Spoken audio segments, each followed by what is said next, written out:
When the pandemic struck and all these businesses shut down, I realized that it's not enough to just have one offering that's doing really well, but you must have a product mix that lets you respond and adjust to situations like this. So in a pre-pandemic time, you might, let's say you have these two products. One product you might be selling at a 80% capacity. Another product you might be selling at a 20% capacity. But the key is to know when to dial up and dial down the respective categories. So in response to something like COVID, you would dial down perhaps the in-person services or in-person workshops and dial up the digital offerings.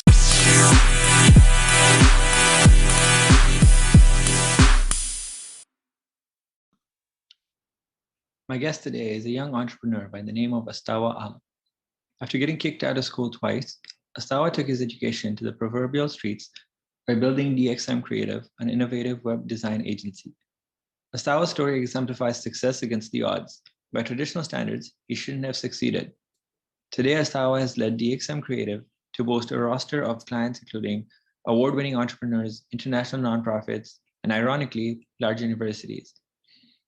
Astawa's unconventional past against the grain taught him many lessons. The most impactful of these lessons being that you don't need permission to start building a business. Astawa shares his lessons regularly with business students and aspiring entrepreneurs through actionable content and personable keynotes. Without further ado, my conversation with Astawa. It's been 2 days, and I feel like a lot's happened for both of us in the past 2 days since our last conversation. Oh yeah, yeah, man.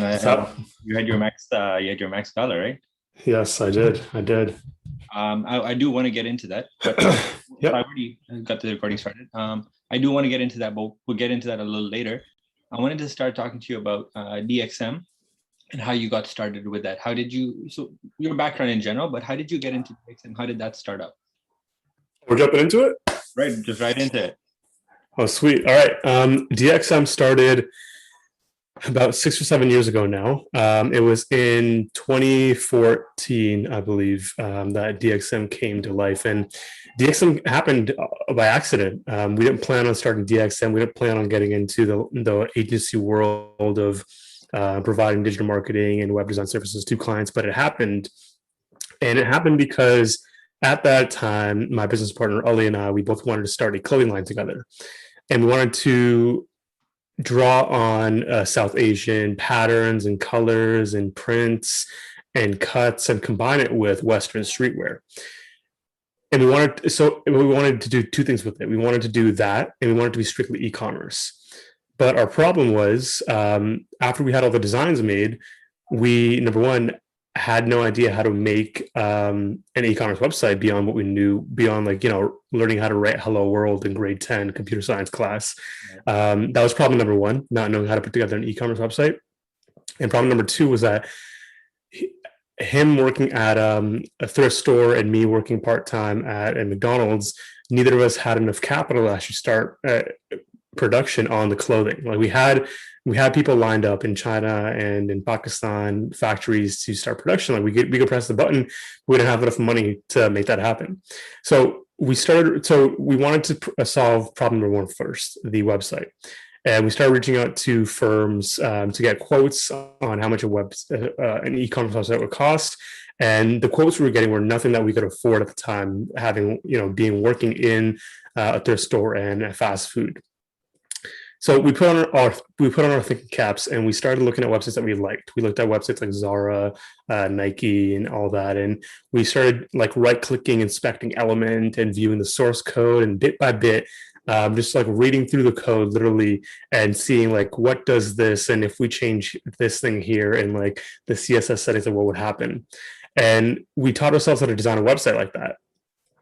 So we had problem one solved. We had a website up. We can make that happen. Done. But we still had no money to actually start making clothes and getting the product out there. But we knew now that we've got this skill that people charge a lot for. So Ali and I looked at each other and we're like, yo, we got the skill now that people charge some good money for. Why don't we sling a couple of websites, one or two, get that cash, start the clothing, and then we'll be on our way.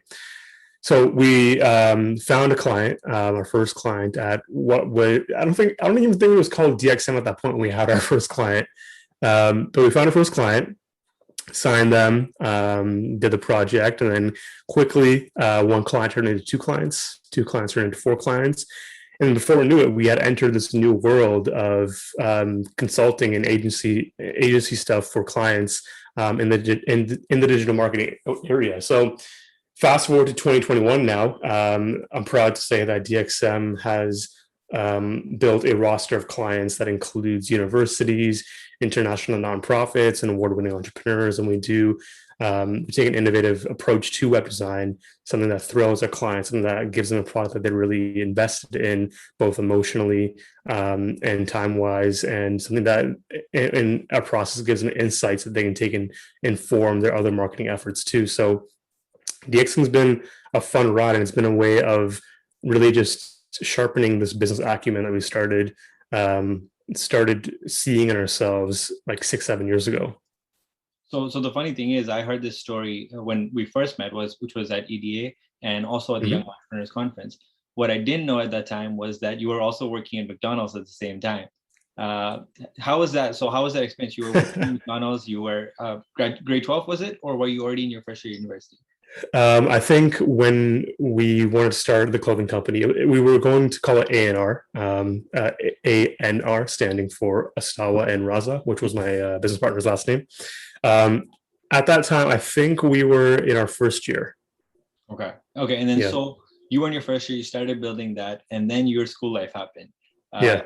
You want to go more into that about what happened with your school life and how it led to whatever happened with your school life? Yeah, man. School is me and school have had a rocky relationship for a long time. But essentially, I didn't have a plan. Like the Astawa that you know today and that you see on social and all that stuff is very different from the Astawa that you might have met back in the high school days. I was always going back to like when I was a kid, I was always a very studious kid, very good, disciplined kid and all that. I was like every parent's dream, do my homework and very straight edge and following all the rules. And then grade 11 and 12 came around, and for some reason I decided those were the years that I'm going to start becoming a bad boy and a rebel and all that. Which exactly. I should have done that in grade 9 and 10, right? I had it backwards. So like grade 11 and 12, I started doing all the quote unquote bad boy stuff, and my grades started to slip. My focus was kind of shattered and all that. But before then, in terms of like career trajectory and aspirations, I really didn't know what existed out there. I didn't know what careers I could go into. I didn't know what jobs I could have. I didn't know that I could have a portfolio career where I wear many hats and learn and deploy many skills. I thought that I was led to believe, that I had to pick one path, and that was my prescribed life for the rest of my years until I retire at the magical age of 65, right? So up until that point, I thought that accounting and finance was what I would be going into, and I thought that was my life. And it's crazy to think about, but as a 14-year-old, I had such a detailed plan mapped out for what a life in accounting would look like. Right. I don't know if you or your listeners know, but there's this tool called My Blueprint back in the day that you could use to kind of reverse engineer your journey. So I would say like, oh, I want to be an accountant at PwC by the time I graduate university and college. And to make that happen, I've got to go to U of T Rotman for commerce and graduate with a BCom. And to make that happen, I've got to take the university maths in grade 12 and 11. So I had that whole plan like mapped out, and I was so sure that I was going to make that happen. That was brutal, because I remember I took grade 12 accounting, grade 11, and because of that, it messed up my blueprint because I didn't know how to map it out. So we were so stuck on it, right? Yeah, it's ridiculous. Yeah, but sorry, go on. So I first got a real taste of what that life might have looked like for myself in grade 11 when I was lucky enough to go do a co-op term at BMO Nesbitt Burns, downtown finance district, Bain King. I was hyped. At first, I was hyped because, half day school. You go to class for the first half. You go to your co-op for the second half. And I'm showing up to school in a suit, so I'm hyped about that because I look good. Everyone's looking at me. And then you head down to downtown for the second half of the day, and you do your thing at your placement. And that was exciting too, because At that time, that was my first ever like job, my first ever taste of employment as well. So getting to go down to Bay and King, take the elevator up, the fancy elevator up, First Canadian Place, like the 46th floor, and then come into this place. I was excited for the first 2 months. It was an awesome life because it was just brand new. It was what I thought I wanted. Mm-hmm. But that facade quickly dissipated after I spent 2 months of just sitting in this cubicle, staring at this tiny square screen, hiding Facebook in like a small window in the corner, so like my supervisor wouldn't see when she was around. But I'm glad I got that out of my system early because it let me see what I don't like. It showed me what kind of career path I wouldn't like, and it got me thinking about like, all right, what else is out there? What else could you do? What else could you apply your skills to? And we'll touch more on that later. But yeah, so that was like the only kind of career trajectory I had at that time. So when grade 12 came around and OUAC applications were due, I just like fired off like a bunch of random applications to a bunch of random schools for, the typical programs, engineering, accounting, etc. Just whatever I thought would be worth pursuing without any real plan in mind. And even with those random applications that I fired off, I had no chance of getting into any of the schools because my grades were not there at all. Yeah. So as a backup, I ended up applying to a bunch of colleges as well. So obviously I didn't hear back, fast forward into the summer, I didn't hear back from any of the universities for obvious reasons. But around, I think it was like mid-August, maybe, my mom asked me, so where are you going for school? And I'm like, I don't know. Let me check if any colleges got back to me. So then I went and checked my the Ontario colleges applications, and for some reason, Seneca maybe I had less registrants that year. Seneca accepted me, and that's where I was headed for a business management program, degree program in September. And yeah, man, I spent, I think, 3 years there going in those gray walls. It was crazy, man. That like I live in Brampton, and that school was all the way at like Young and Finch, I think.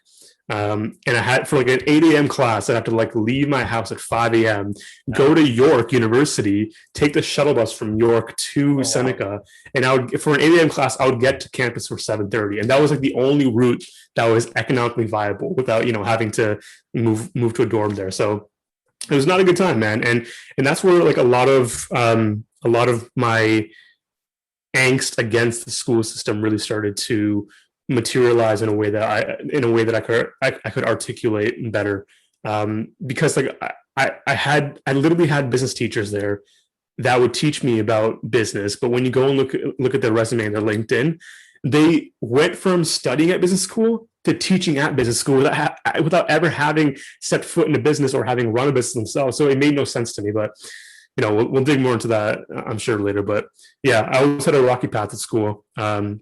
Ended up getting kicked out. Yep. No. So it's funny because I had the similar experience which we talked about. Was the fact that, my high school wasn't as bad as yours. I made it through high school. I was a studious child, studying top of my class. University comes and I started to get bored of it. Kind of. It's well, not bored. I think I realized that I could do it without actually going to class. I was able to get the marks that I needed to graduate without actually having to go to my classes. So I could focus my time on other stuff, which is building EDA, building the other student organizations that I was a part of. And I think that's when I realized. And now I think I see a little bit of a difference between, you said Sheridan versus York, where York in the fourth year, when you start to study marketing, a lot of the professors are people who have actually experienced it. So with international marketing, my professor was an international marketing consultant. With marketing strategy, my professor was the vice president of P&G at one point. So I think I saw a little bit of a difference. But again, at the same time, the first 3 years of my university life were all boring, and it wasn't wasn't something that I needed to learn, or maybe it was something I needed to learn, but not the way they taught it. Right. So I see that parallel between us. Going to Brampton Entrepreneurship Center, how did you get into that? Yeah, so around 2017 is when things really started to change. I feel like 2017 is when Astawa became kind of started turning into its final form. So up until that point, we started building DxM around 2014, and 2017. It was 4 years at that point, right? and we'd been doing okay. Like we were still working part-time at other places, other retail stores and all that, and kind of sort of part-time at DxM, but not really. So when 2017 rolled around, I had gotten kicked out of Sheridan. So I was at Seneca for 3 years. I got kicked out / transferred to Sheridan, only to, eventually get kicked out again because your boy hates school. So when that first time happened though at Sheridan, I'm like, all right, let me use this time now that I have, like this year that I have of academic suspension. Let me actually hunker down, cut everything else out of my life, all the other jobs, and just focus on DxM, because we were making money, like we were earning stuff with DxM. But I always thought to myself, and I always said this to Ellie too, I'm like, if we're doing this good with like barely part-time effort, imagine how much better we would do if we actually put in a full-time effort. Right. So in 2017, it was August, I believe, August or September 2017. There was a co-working space in Brampton. It was called Lab B at that time, and they had they had a dedicated desk space available, and it was a couple $100s a month. And at that time, spending a couple $100s a month on renting tables was a lot for us. Right. But we're like, all right, if we do this, we'll have this fire under our ass to actually make things happen, and we'll have some sort of commitment, we'll have some skin in the game. So we decided to take the plunge and sign up. And literally, man, we were there every single day. We were the first ones in, like the last ones out, 12, 14-hour days. It was like that classic hustle grind. And it paid off. Like we started getting more clients, started building our brand more. That's when we started working with bigger companies and bigger clients. And it was a lot of fun. I learned a lot too, just by being in that 24-hour kind of grind mentality. And then a couple months later, November 2017, that's when I started getting introduced to the whole Brampton ecosystem, which at that time was very, very, very tiny.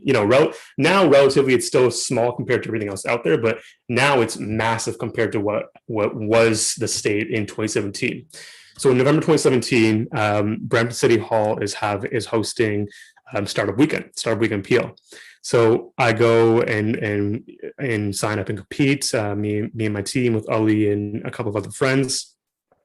We end up winning in third place, and it was an incredible weekend because that weekend really challenged me, and it was one where I got to know myself more, where I had like these panic attacks and breakdowns. But it was also rewarding because I got to actually experience like what could this life look like for me, and having that win under my belt and having the validation from all the mentors that we met that weekend as well put some wind in my sails to actually pursue this further and further. But that was the first time I met everyone at City Hall. I met everyone that was working at what was the Brampton Entrepreneur Center and Economic Development. And I started getting more involved following that in other events that they were having. I would either come out and mentor or help them organize or speak at some of the events as well. And then that, fast forward to October 2018, they had an opening for a role called the Innovation and Technology Coordinator to help build out what is today the Brampton Innovation District. And it just made sense for me. It made sense because a lot of that job was mentoring and facilitating and working with a lot of the partners in the city that I was already kind of doing, as on a volunteer basis. So it felt like a natural next step for me to join the city officially. And a question that I'm expecting, I'm sure you're thinking about this, is like, why did I take that job if I was enjoying the life of entrepreneurship so much? And my reason is, my motivation at that time was very much focused around my family. At that time, I was 22, 23. I'm 26 now, for context. And at that time, DxM was earning enough for me to take care of myself, to buy whatever I want and eat wherever I want and all that stuff. But I was also watching my parents grow older and older, and incur the kind of incur what comes with age, right? And beyond, like before that, I had seen my parents struggle their whole life in Canada trying to hold down jobs, always going for interviews and getting stepped on, and really not having that base ready in case something happens. So at that age, I saw that I'm doing okay with DxM, but I need to get some sort of safety net together faster for when the inevitable happens. So that was a big motivator for me to take that job, because it was a great inflow of cash that would let me have that peace of mind that no matter what happens, I can carry this roof over our head for the rest of my family. So that's what led me to join the city of Brampton in October 2018. So that conversation could bring up a whole other conversation, but I'll just go over it briefly. That idea of you taking a job instead of doing entrepreneurship. Do you think you would have taken that job if you didn't have all that responsibility and you didn't need that much money, so you go straight into entrepreneurship? That's a really good question. I haven't thought about that before, but let's talk out loud through that. Would I have taken that job if I didn't need the money for my family, if I didn't have those responsibilities? I don't think I would have. I don't think I would have taken that job. I think I would have been continuing full force on that journey that I was already on. Does that mean that I regret taking that job? Absolutely not. Because looking back now, 2.5 years later, I just left the job literally last week, a few days ago now. I grew so much in that role, both directly and indirectly. I grew a lot as a result of the environments that it put me in, the rooms that put me in with certain individuals, the situations that I faced in that role or outside that role, the pressure that I put on me outside of the city, on the business side, on DxM's side, on the speaking side. It forced me to grow a lot. And I worry that if I didn't take this job, would I have had that growth? Mm-hmm. And, as a TikTok sound goes, I guess we'll never know. Yeah. But what about you? How do you feel about your responsibility to Raza? Because he was running the business at the same time as you. So you decide to take on a job, and Raza, right. I know he was in school, but was he putting more time towards the business, or was there ever that, Raza is putting more time to business, so Astawa was not putting his weight? Was ever that came up? No, there was never a point where it came up where he was putting in more than I was, or I was putting in more than he was. It was always very much 50-50. And even with that, we still put in like nights and weekends. Like when I say we were still full time with DxM, even when I was at the job, and it was exhausting. Yeah. Like I burnt out many times. But yeah, we were both putting in that time and effort. But my intention initially was that using the city, having that full-time job, I wanted to take it as an opportunity for me to really exercise my management chops at DxM and see if I could put together a team that I could manage kind of hands off, that could be running the operations more for me. But that didn't happen because with jobs, you get so complacent and comfortable very fast. Mm-hmm. And I started to lean back more on the job and kick my feet up on DxM. So that was a very big contributing factor that led me to eventually leave the city, is that I knew that I was incurring a big opportunity cost as well by not spending more time on DxM, or at least having that mental capacity, that clarity, that space in my head to think and operate DxM. It's funny that we even talk about this, because it's been a recurring conversation on the podcast, talking about partnerships, talking about getting a job, talking about being complacent in jobs. So we could take it a different conversation, but I just want to go back and follow that timeline. So first of all, you said 2017 is when Brampton started to pop out. That's when I left Brampton. So I don't think we've ever talked about it, but I was actually living in Brampton up to 2016 December. And then I moved just because of my parents' work and stuff like that. But it's funny that I left Brampton at a time where it started to build up. So I followed that timeline, and now going to you leaving Brampton Entrepreneurship Center, you deciding to finish school. How did that end up happening? How did you decide to go back to school? And then why did you decide to leave Brampton Entrepreneurship Center? So let's start with the school one, because that's an easy one to answer. For your listeners who can't see me, but they see my name, Astawa Alam, a very South Asian Arabic name. Your boy can't get married without a degree. That's all it is, right? But no, my thinking around school, like I'm kind of joking, right? Like, but my main motivation for finishing school right now is so I can just have that box checked off for my parents and the parents of my future wife. But just like you, with schooling, I learned that all the stuff that I was being taught or will be taught in the future years, I can learn much more quickly and much more effectively from the streets. Mm-hmm. And DxM was a great teacher for that. I learned things that were being taught in 3rd and 4th year classes. I learned on my own with my hands while I was kicked out of school, right, through building DxM. And when I came back to school, it just all felt like a cakewalk because I've done the real work of the course Right. readings now. Like I did the work of building a brand and pitching to customers and working through that. So I had that experience. So yeah, school's always just been a thorn in my side, man. But yeah, I'm back to finish now because although I don't want to run into a situation where a door in the future is closed because I don't have this arbitrary checkbox checked off. I'm lucky to be in a place where I have a lot of older mentors around me, people in the 30s, 40s, 50s, that have done a lot of cool things that I want to do pieces of. And something that they've told me is that if you want to do business internationally, there are some places, some countries where if you're doing business in an official capacity, they need you to have your degree from your home country done, at least in undergrad. So things like that I'm keeping in mind. And I'm also insanely curious, and I know that there's a lot of innovative masters and PhD programs that are out there too. So I'm not saying that like I'm set on doing any one of those, but I am curious. I don't know what future Astawa will want to do.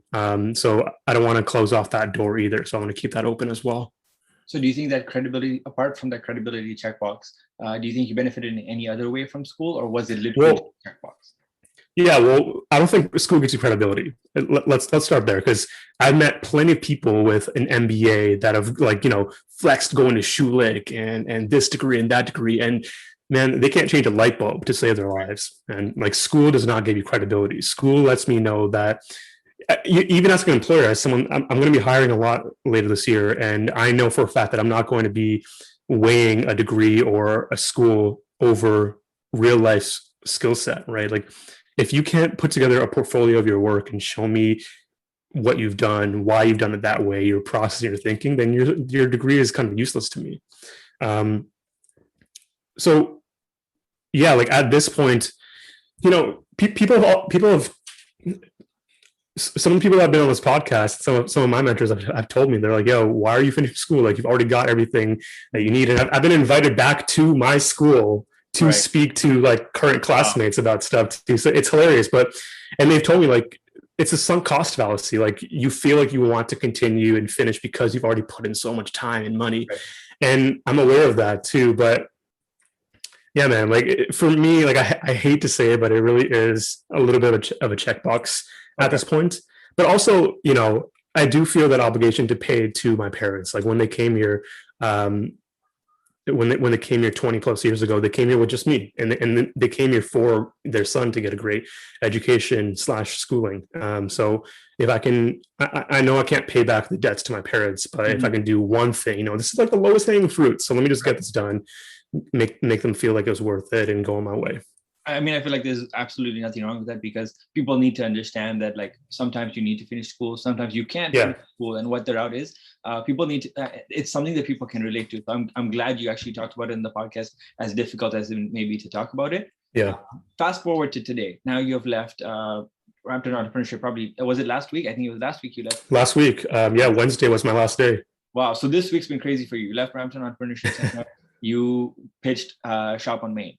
So yeah, how did that happen? How did you leave Brampton Entrepreneurship Center, and how did Shop on Main arise? Where did it come from?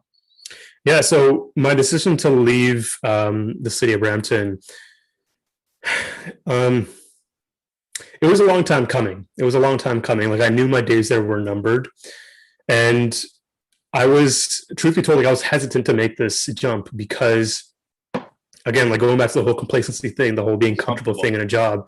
Very, very comfortable, man. I was getting paid well, and getting, like, I was my salary was like $83K a year, right? And doing that, getting paid that at 22, 23, all the way up to 26, great money, right? And I don't have a lot of expenses right now, so it let me do a lot of things as well, in addition to stacking up for that safety net that I mentioned earlier.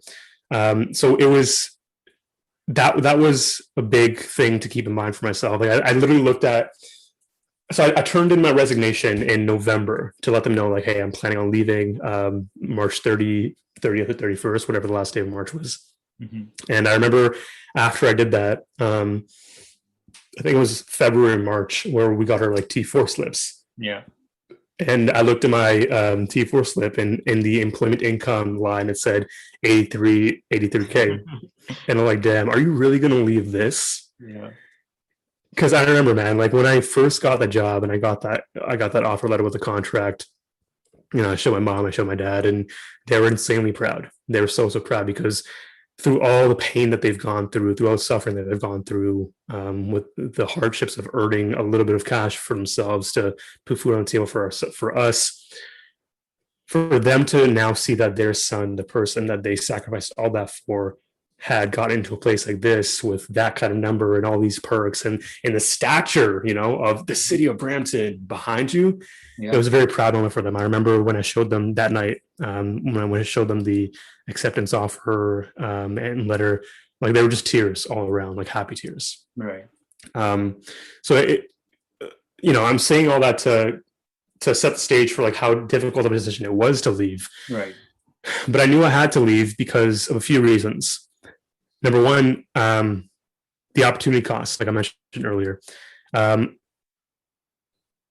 2017 to 2021, I had always seen glimpses of my potential. I'd always seen glimpses of how good I was and how talented and skilled I was. But I lacked the confidence to A, sharpen those skills, and B, spend more time deploying those skills. Mm-hmm. But what the job allowed me to do is the job gave me a runway to build that confidence in myself. Right. So from 2017 to 2021, working with more clients, being on more stages, producing more projects and a bigger portfolio, with all of those at bats that I had grown more confident in what I could do and earn for myself. And then the numbers started catching up too, right? Like the confidence is kind of the emotions that you feel for yourself is kind of like a leading indicator of where you can be. And then the money, the finance, is the lagging indicator that catches up to like where your confidence is. And nearly last year, 2020, March 2020 is when that last piece, the lagging indicator started catching up. And then my confidence really got cemented. It's like, all right, you can actually do this on your own. And then, last year, November time, October time, I started getting like really good at being on stage, speaking and doing bigger events as well. So hearing the constant validation and from others that believed in me forced me to ask myself, like, if all these people believe in you and your abilities, why don't you? Right. So then I realized, like, the longer I'm spending here now in the city of Brampton, I'm incurring a huge opportunity cost, because my goal with this job wasn't to become a great economic developer or to build a great city. I care deeply about the city of Brampton, don't get me wrong, but my goal wasn't to be the guy who's like kind of building it from a government perspective.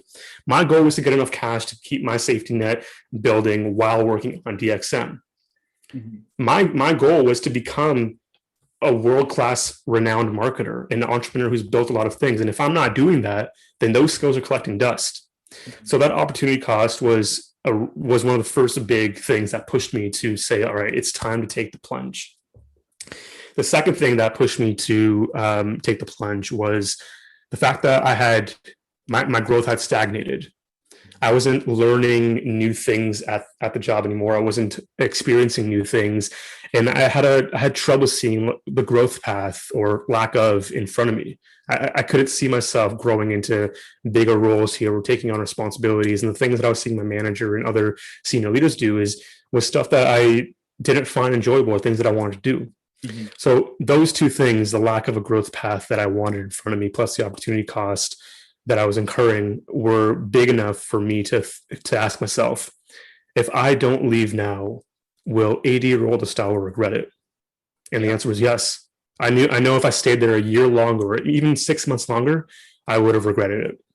I mean, it's a good place to be. Like, you have in one hand, great place, man. Yeah, you have a good salary, but at the other hand of it, you're building a business, and you can do it. Yeah. I saw your post where you said, and this was you even talked about it at YEC, was when in 2018 you were saying you made your first $20,000 client, and that was 2 years ago. Like, if you're making that numbers that at one point you couldn't even imagine, you're making that on one client. That by leaving this job, you have that potential. Yeah, so, exactly, man. Yeah, and then I just want to go back quickly to your point about the city of Brampton being a great place. Like, I recognize that all these things that I'm saying about leaving and the opportunity cost, it all comes from a place of privilege, right? Like I'm incredibly blessed and lucky to have gotten in there in the first place, and I recognize that it's for some people it's a dream, to have a government job and have that salary and the pension and security and all that. And but at the same time, I recognize that I'm still young enough, 26, man. I'm not even 26 yet. I'm 25. Yeah.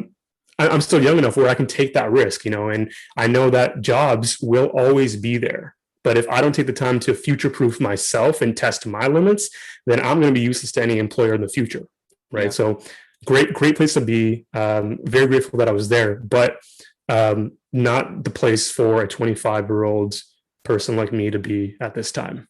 Oh yeah, and I think I was talking more about the great place to be, as in the great problem. It's a good problem to have. Yeah. Balancing between the two things. Your two options are amazing options. You have those great options.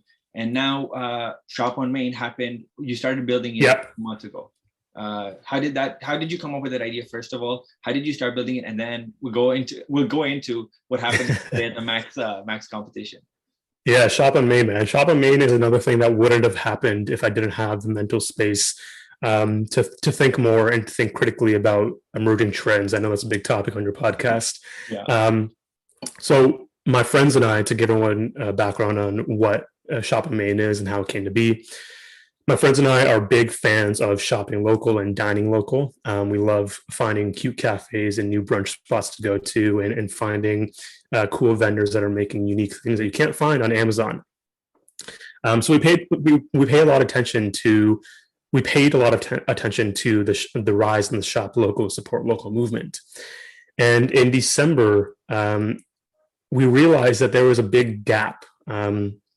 A lot of reports and data show that there was a big gap between the number of people who said that they want to support local versus the number of people who are actually going and shopping local. Right. So huge discrepancy between the people who said that they have an intention versus the people who actually took action on that intention.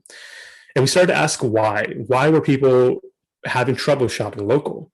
And we uncovered two reasons in our initial research.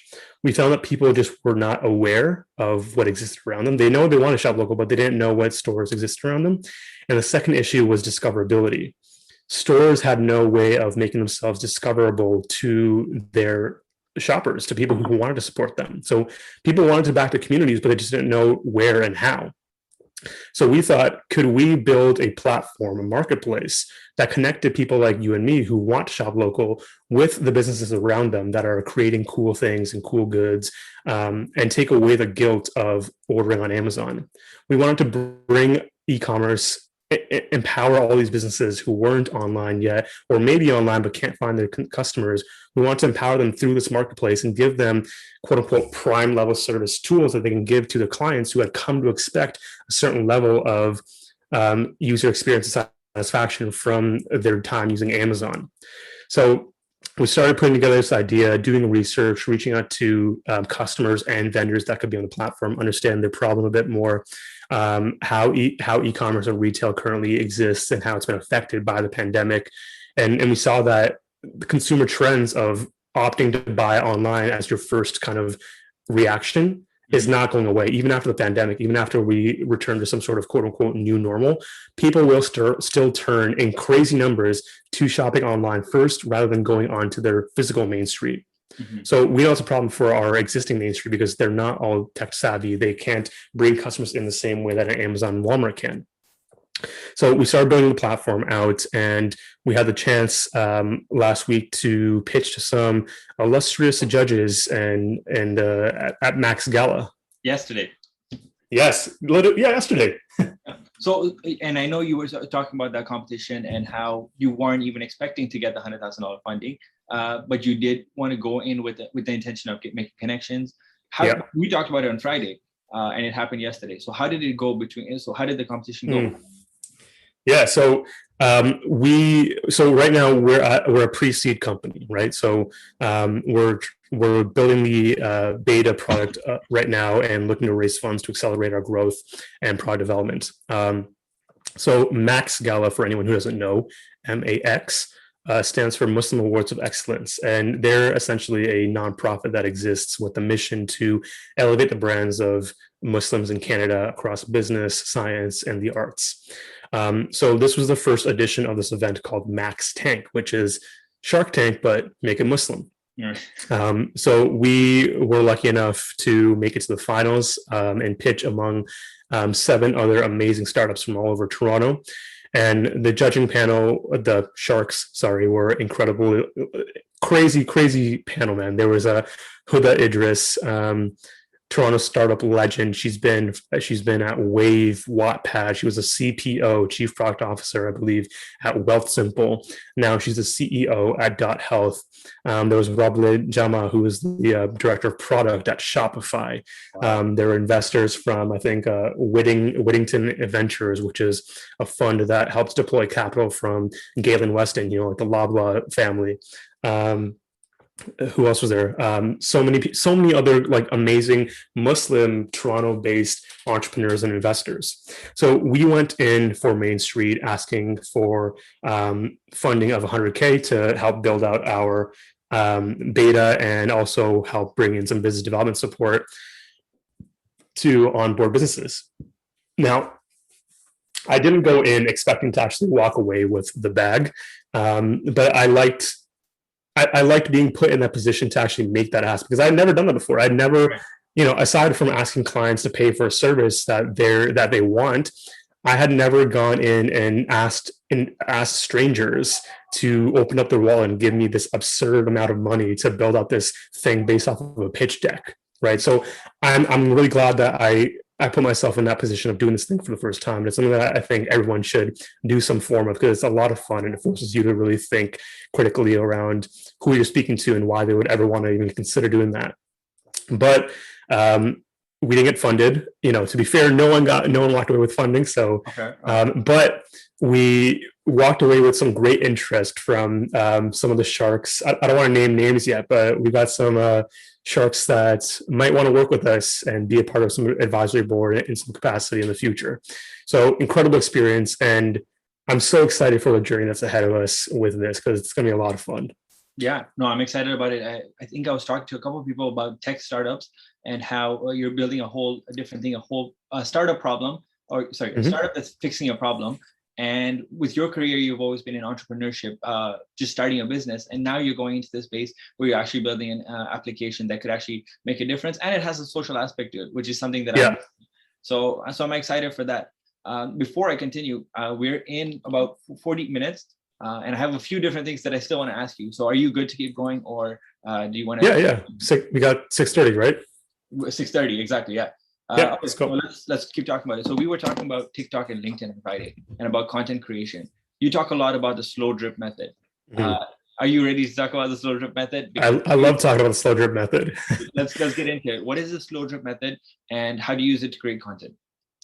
The slow drip method is a workflow that I've started putting together based off of my observations of how I naturally create my best pieces of content. So the slow drip method has 2 components to it. It has a triangle on the top that's facing down. So, the long side at the top facing down, and then the bottom side a regular triangle, and then meet together in a point. It helps to think of like an hourglass. Now, I call it the slow drip method because creativity, I believe, at its best, is an iterative, slow process that happens over time. Although all the gurus out there and all the trends will tell you to post content daily, which you definitely should, you'll find that the quality of your content compounds over time. If you make one TikTok, one LinkedIn video, one blog post, the second, third, 10th, 20th one that you make based off of that original idea is so much better. It's almost 10x better than your first iteration of that idea. So the slow drip method is made up of 2 parts. First, that triangle on top and the triangle on the bottom. The triangle on top consists of the 4 C's of personal branding. Now, Nabil, you and I and your followers, we live in a new economy today. Most of us right now will not have a career in front of us based on trading in labor, physical labor with our hands and bodies and feet in a factory to make an income.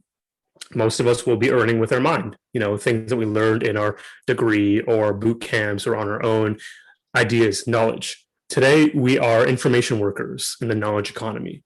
Our job is to collect and capture ideas and knowledge and translate them into value. So what we're doing is going to school, we're capturing knowledge. Anytime anyone listens to a podcast like this or reads a blog post, they're capturing knowledge. If you're reading a book, you capture knowledge. You're capturing all this knowledge in hopes that you can deploy it into some sort of other value creating mechanism, into a business or into a pitch or into something that creates value for someone. So our job as information workers is to continually capture ideas and refine them. So the first C of the 4 C's of personal branding is capture. It's our job to continually capture great ideas and build a personal knowledge base of everything that we're an expert in or want to become an expert in. In the capture stage, you're already reading blog posts and listening to podcasts. But in the capture stage, you start setting up a system for you to catalog all of these ideas and start building that personal wiki or personal knowledge base for yourself. So for me, whenever I'm reading an ebook on a Kindle, I'll have that linked up to my Notion via Readwise. So anytime I highlight something in a book and make a note of it on my Kindle, Readwise automatically outputs and exports that into my Notion. So over time, for all the books and articles and podcasts I listen to, in my Notion, my personal knowledge base, I have this huge catalog of all these ideas that are cataloged by category, author, topic, that are really building a bank of ideas for me. Ideas that I can pull on and turn into other pieces of content or turn into ideas and consulting that I use for myself or clients in business. Now, when you're doing this, a key part to remember is the whole concept of originality. A big hurdle to creating content is the need to be, or the urge to be original, quote unquote.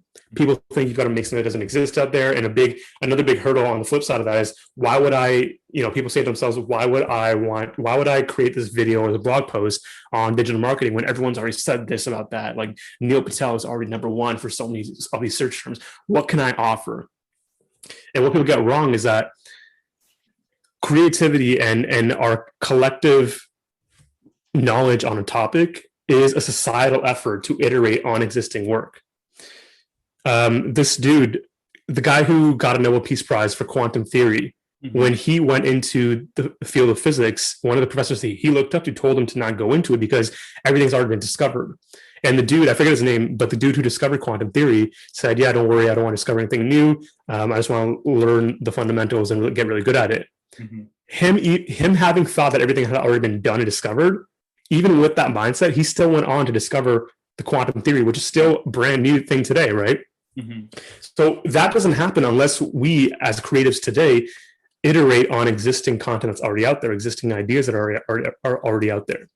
And the neat thing about that is, Nabil, if you and I read the same books, we'll take away completely different lessons from it, because you are informed by the unique intersection of skills, experiences, and perspectives that you sit at. So if you read a book, you'll experience it very differently because of those intersections than I would, because I have different intersections than you do. And that's where our advantage lies. And that's what we want to do in the capture stage. You want to capture all these ideas and start forming a network of ideas between them. Now, after you set up a system for you to capture ideas from all the books, podcasts, and articles you read, you want to move down into the curation stage. Curation is the second C of the 4 C's of personal branding.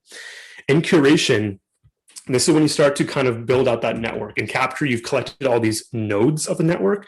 Now in curation, you start to connect these different nodes. So things that might seem unrelated, or things that have an umbrella topic, but subheadings that are actually related to another topic, you start to connect those ideas for yourself.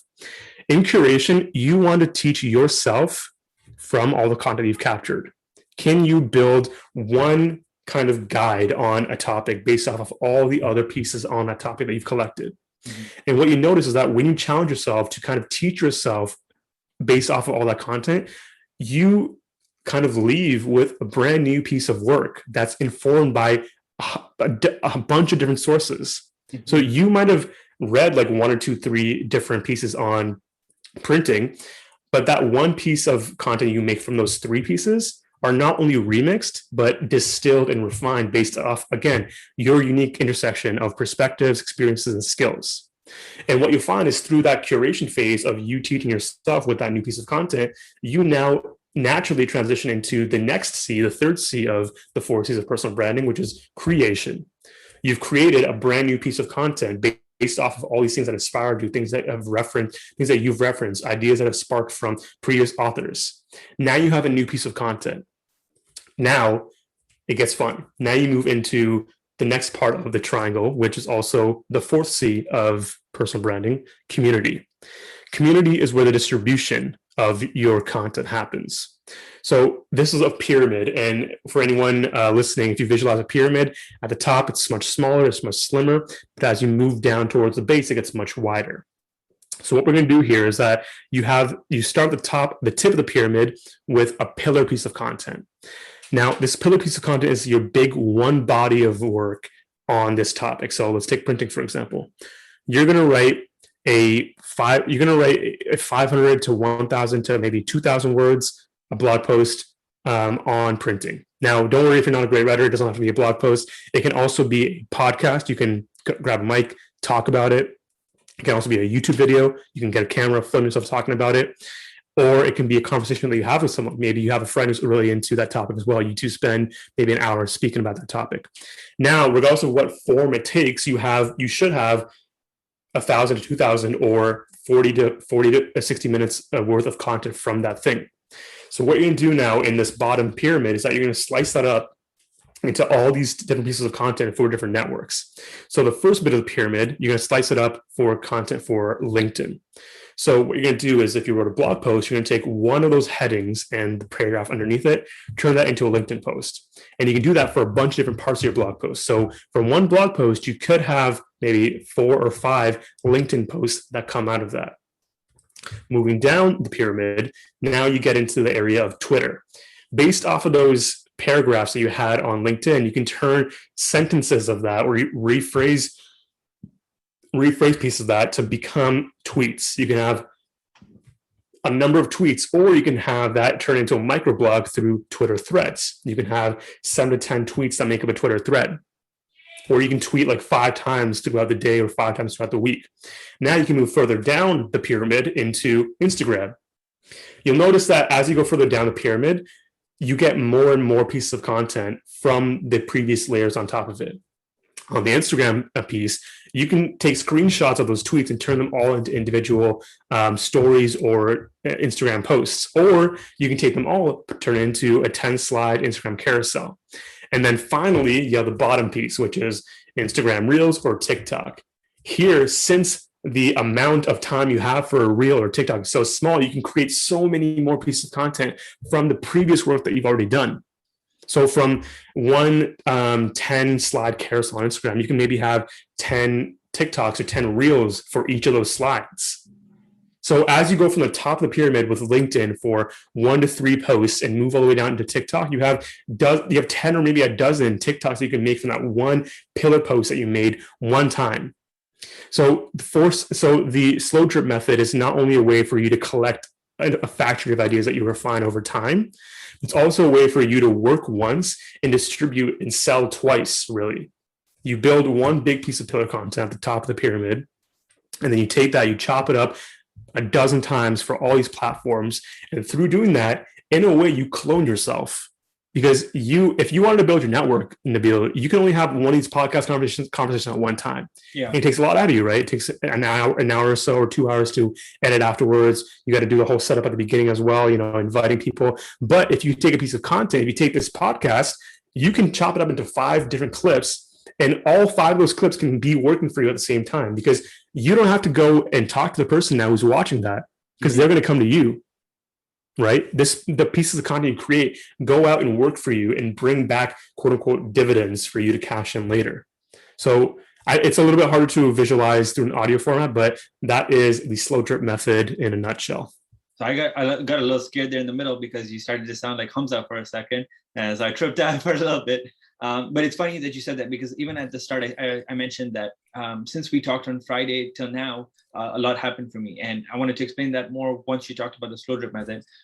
You gave me some advice on what to do with the podcast, breaking it down into different pieces, refining it into different pieces of content.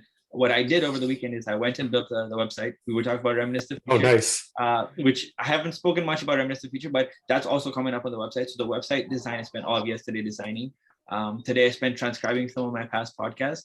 So that's all going to be coming out. The podcast on YouTube, the transcription, the subtitles, the TikToks, all that's coming, and I've been building it all weekend. So I'm glad we talked about it on Friday, and Wow. yeah, man, I'm hoping that you took the slow drip method and you applied it right away, man. That's awesome.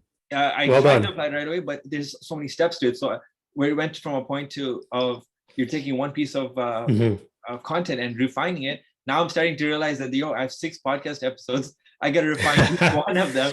You have a lot of content, right? But you bring up a good point, right? Like it can feel overwhelming. And what I want to emphasize for you and anyone else listening who can feel intimidated by the slow drip method is that it's meant to work for you the way you want to work, right?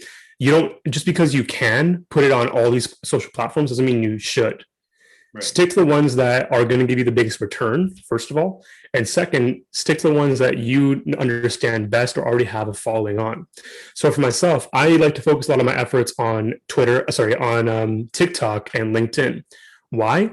Because TikTok, from my experience for the past couple of months, I've gone viral on TikTok a bunch of times. I've got, I think, nearly 1 million views now on TikTok and a following of about 12.3K. And TikTok is the only platform out there that will work for you. It works hard for you, because let me compare it with Instagram to really make this point clear.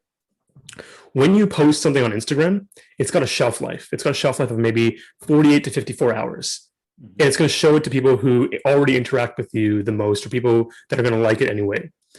Instagram doesn't do much to put it in front of new audiences or to help people discover it. It's on you to put in all the hashtags, to pay Instagram to promote it, or go, do like Gary Vee's whole $1.80 method and like leave comments, people's things, engage with them. You've got to do a lot of work. You've got to take this piece of content and go to people and be like, hey, look what I made, look what I made, look what I made. Do you like it? Come back to my page to follow me. TikTok does all this for you. When you make one TikTok, like I have TikToks that are from months ago that are still doing numbers till this day. Like I haven't posted TikTok in weeks, but I'm still getting followers and still getting likes, because what TikTok does is that it takes any piece of content you make, it takes it and it goes around and asks people, hey, do you like this? Do you like this? Watch this. Do you like this? Oh, you do? Come back to this profile because it's way more like this. TikTok takes your content and goes and shows it to the people who they know are most likely to like it. LinkedIn is very similar to that as well. LinkedIn obviously doesn't do it with as much veracity, but LinkedIn still takes posts from your network and amplifies it to people that may be interested on a second or third degree status. So that's why I concentrate a lot of my efforts on TikTok and LinkedIn, because I recognize that they're like gasoline right now for all my other platforms. Like I can funnel followers from there that are more interested in who I am and what I do onto Instagram, onto TikTok, onto Twitter. Yeah, man. Like, so that's why I spend a lot of time on TikTok and LinkedIn, and the way I like making content, a lot of writing and a lot of video. TikTok and LinkedIn lend themselves to that format that I naturally gravitate towards. No, it's funny you said that, because we talked about this on LinkedIn about how I posted my graduation post, and how that a few days later was trending and people were still liking it. Versus Instagram, if within a couple of hours, if people haven't liked it, I lose all the traction. I don't get any of the likes that I was getting on other posts because I posted at the wrong time. While LinkedIn doesn't do that. And then on top of that, even TikTok, I went and followed you yesterday. I think you saw that. But when I was scrolling through TikTok, one of your old TikToks came up, and I thought you had posted it today, which is funny because I saw a similar post today. But the TikTok you posted was about how everything starts to happen at the same time. So you're waiting for some time, and then all of a sudden everything starts to happen for you at the same time, which was very relatable to me, because like this past year has been insane. The business, the podcast, everything together, right? So it's been a good year for me. Looking at trends, which is what you said you saw in this podcast. Yeah, did you listen to any other episodes, by the way? I was listening to the episode of Sean Canugo earlier today. Yeah. Okay, gotcha. Well done on hosting these and inviting some stellar guests, man. I gotta say, like, I didn't get a chance to say at the beginning, but thank you for having me here amongst such a stellar roster, man. It's awesome to be here. I appreciate that too. I think this is one of my favorite episodes so far. Like I had Hamza, I had Mahfouz, I had Sean, and I had Swish. I had all these amazing guests, and there's been so much value of this one that it's been an hour and we're still talking, which I'm excited about. But what I was going back to what I was asking, do you see any future trends, COVID related after COVID? What do you see as the future looking like after COVID happens? Yeah, great question, man. There's a lot that I want to unpack here, and I'll try to keep it concise because I know we're talking a lot. But the first thing that I'll mention is the needs for companies to diversify their product and revenue mix. If you remember back to March 2020, immediately so many businesses who had never had a day like this experienced a $0 revenue day, which, if you're a small retailer like the people that we're trying to work with at Main Street, is terrifying because the revenue that comes in through your storefront, that's the revenue that you take, put in your pocket, go to the grocery store, buy food to put on the table for your family. Right. It's terrifying to have a $0 revenue day, right? So I think businesses were ill prepared for this. And what that taught me as I continue to build out my ventures is that I need to have a product mix that can both be of value to sell in person during normal times, if that ever happens again, but also a product mix that allows me to be flexible and sell or work for me without having to be present with someone. So let's take an agency, for example. In an agency, most people's product mix, quote unquote, is services. We have to deliver one service, one-to-one to one client. But that's risky because what happens when those clients go out of business or something like a pandemic happens and they have to like reshift their budget and cut, agency costs or staff costs. What happens then?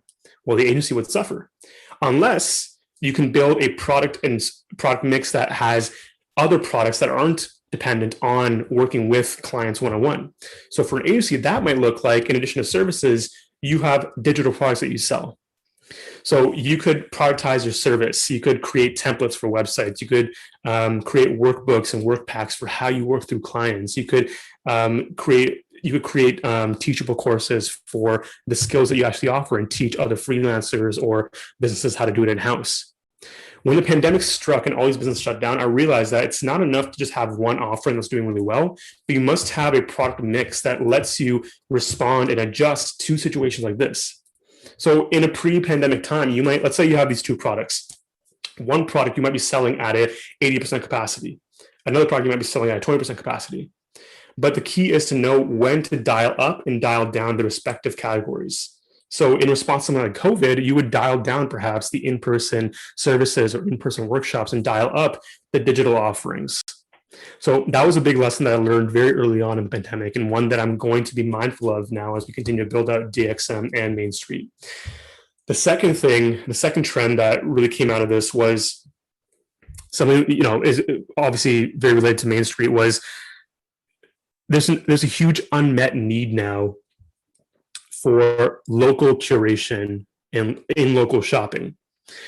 With influencer marketing, it's been fantastic for big brands to use influencers as a way to curate and showcase the brand's products to the influencers' audiences. But if the local shopping trends are continuing the way they are, consumers will not only continue to buy more and more online, but they'll expect to buy local more and more online. Right now, this is a new need that's only emerged in the past 12 months because of COVID. Right now, there is no one or no platform doing that curation for local online shopping. As the need for as the need from consumers to want to support local continues to rise, someone or something has to fill that void and be the kind of the steward that guides them to buy from the right places and how to do it online better and how to have a great experience online while supporting local and feeling good. I think we're going to continue to see people feel bad and guilty about shopping on Amazon. I think people will want to push their friends to shop less on these Goliath brands and want to put their money towards their neighbors' stores. So that trend, we're just seeing the iceberg of it. And I think Shopify, Etsy, Main Street, dare I throw our hat in the ring. I think we're all well positioned to respond to some angle of that problem that's just come out now in the past 12 months. Yeah, I think you were talking about how people will have the tendency to buy from big box stores as much as they want to buy from small stores. They have the tendency, and if it's not that tendency, they have the tendency to buy from Amazon, which is you're still buying from small businesses, but at the end of the day, you're putting money into Amazon's pocket. So people are shying away from that. Having these other platforms is very, very important. Yeah. Now, aside from Shop on Main Street, what are some goals and aspirations or other projects that you're working on for yourself, aside from Shop on Main Street and DX? The biggest project, man, is myself. Astawa, the brand. I love speaking. I love writing. I love creating content, and I've used Astawa, the brand, as a way, as like a bucket, almost to catch all the drips from my ventures and learnings. I want Astawa, talking to myself in third person, but I want my personal brand to be the thing that I use. Like when I started blogging in 2017, the first blog that I ever wrote was Share Your Drafts, and my thesis was that we're a lot more connected than we think we are. But if we would feel that way if more of us shared the drafts of ourselves, our careers, our ambitions before we get to that final good copy that we turn in, before we IPO or sell our company or exit for whatever X amount of dollars. So I always used personal branding and content creation as a way for me to put my ideas out there and connect with like-minded people, or people that might challenge it in ways that force me to grow as well. So I'm in the past year, I've definitely been more focused on my brand, creating better content, speaking a ton. I've been doing a lot of conferences and the like. Last week as well. Literally, the night that I quit my job, I remember I went into City Hall at 4:30 to turn in like my laptop and things like that, and then I came home 6:00. Did a guest lecture at Ryerson for social media. So yeah, it's a lot of fun, man. It's a lot of fun. But yeah, I'm using my personal brand as a way to connect with people who have similar ideas, who want to build cool things. So I'm really focused now to clean up the brand and make it cohesive and turn myself, put my second brain, my personal knowledge base out there into the world and use it as a way to teach people like yourself and connect with others that want to do cool things. So that's a big, that's my side hustle. I'm really treating Astawa like my side hustle. And again, as like a bucket that captures all the things that are happening on DxM and Main Street. Yeah, I love that concept of share your drafts, because it's like, it's a recurring process. So even Astawa, some people might look at him as successful. He's the end goal. But at the end of the day, Astawa is still in his draft. I'm still a draft, man. I'm still a draft. Like there's this, you might have heard of it, but there's a great sound on TikTok that says, practice who you want to be. Yeah. I've always looked at, part of the reason why I talk about Astawa sometimes in a third person is because in my head, I have an idea of who Astawa is, right? Astawa is a great dude who has all of his ducks in a row. He's built great things. He's renowned and sought out. And I'm not that person yet, but I'm trying to catch up to that person. I'm trying to be that person. I'm trying to do the things, the daily habits, the daily actions that Astawa would be doing. So that's how I view kind of like personal growth and personal development, as chasing the guy that I'm meant to be, that I'm going to be hopefully in the future. I wasn't actually planning to talk about Reminisce the Future, but because you said that, now I have to talk about it. The Reminisce the Future project, which I'll be launching very soon, is about looking at the future as if it already happened. So looking back at the future as if it already happened and building it from the ground up. So if we see what the technologies and the innovations that are going to happen over the next 10 years, how do we build it as if it already happened, so that we can reach those goals? And that's the same thing you're doing with Astawa, with your own goals, with your own aspirations, with everything that you're going to accomplish. As we come to a conclusion, I want last piece of advice from Astawa. What can you share? One strong piece of advice that you can share with my listeners that will be able to benefit them. There's a lot of advice that I can give, man. I've got bars for days. But the one thing that comes to mind that we spoke about recently as well is the quote from Mark Twain that I love. He said, I believe it's Mark Twain, someone correct me if I'm wrong, but the quote goes, "Don't let your schooling get in the way of your education." And that's something that I've felt deeply for years and years, and has only been exemplified by not only getting kicked out of school, but then getting that education from the streets on my own through the things that I built. And we're in a very exciting time. I know Sean on the previous episode, you talked about, Web 2.0, 3.0, and 4.0. And as the economy that we earn and spend in changes, so will our learning systems. And we're seeing it. We're seeing things like income sharing agreements, like Swish, who was also another guest on your podcast. He recently invested in one of the first ISA organizations in Canada. We're seeing a huge rise in boot camps and online learning, and companies like Google and Facebook and the like dropping requirements for a degree. Elon Musk is famous for saying that he'd rather hire someone who built stuff rather than someone who's gone to Harvard. Yeah. And all that goes to say that it doesn't matter what you know if you don't know how to deploy it, and if no one knows what you know. Yeah. A big part of personal branding as well, and I think everyone, I guess, my second piece of advice is that everyone should deliberately be building their personal brand, because one of the things that I actually said in my 2017 blog post was a Childish Gambino quote where he said, "They only see you how they want to see you unless you make them see you in some other way." Mm-hmm. And when you take the poetic stuff out of it, what he's saying is that people will tell whatever story they want to tell about you unless you control the narrative. So it's on you to tell the world how you want to be seen, and then show up for that version of yourself as well. And personal branding is, going back to the whole education piece, personal branding is a way for you to show people, again, in the information economy as knowledge workers, it's your responsibility to show people what you know it, how you deploy it, what your thinking process is. And personal branding, content creation is the way to live beyond a resume. That rhymed. Mm-hmm. But yeah, man, like I think less and less hiring is going to happen the best hiring will not happen solely based off of a resume, right? People will meet you on LinkedIn. People will meet you on TikTok. I can't tell, man, you want to know the power of TikTok? TikTok has put my audience on Instagram is primarily in the GTA and Ontario, right? I've got a small following in America and abroad on Instagram, but TikTok, let me tell you, TikTok, more than half of my following on TikTok is in the US, wow. UK, and like South America. Wow. TikTok has brought in so many leads for DxM from America and the UK in ways that Instagram has not. Mm-hmm. And building a personal brand using social media isn't just for people like myself, people who run companies. It's for anyone. Because more and more you'll see employees getting hired off of TikToks they made talking about their knowledge.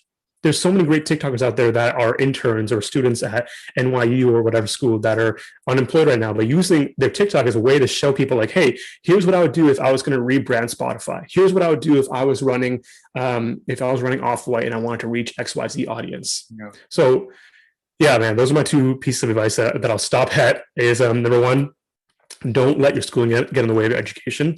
And number two, personal branding is for everyone. Take control of your story.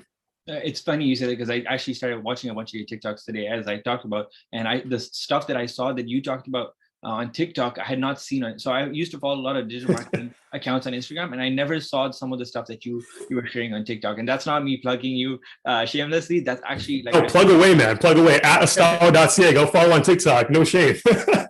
And that's the thing, right? So I saw all the information. So there's a lot of benefit that comes from you, a lot of value that you've been able to share. I want to give a quick shout out to Mahfouz, because you talked about personal branding, and the guy who's centered his whole life about around personal branding is Mahfouz, and he has a lot to talk about it. So I want to give him that quick shout out.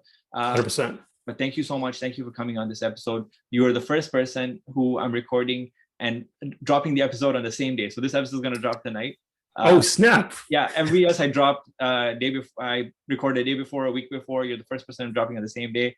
So we're gonna figure how it goes. And thank you so much, man. I appreciate it. Yeah, man. Thank you for having me again. I'm honored to be amongst great guests as well. And I'm really excited to be, I think I'm, you haven't hit 10 guests yet, right? No, you're number 7 now. Hey, lucky number 7. Yeah. To echo the words of Sean, when the Unmasked podcast blows up and Nabil inevitably blows up, I'm excited to be like, yo, I was one of the first people here. Maybe I too will admit this conversation as an NFT. We'll see. You know what we're going to do? We're going to bring the OVO team back together. Astawa, yes. Mahfouz, and Hamza. The Unmasked podcast live, man, at York University. I'm ready, man. Let's do it. Thank you so much. Appreciate it, man. Thank you, man.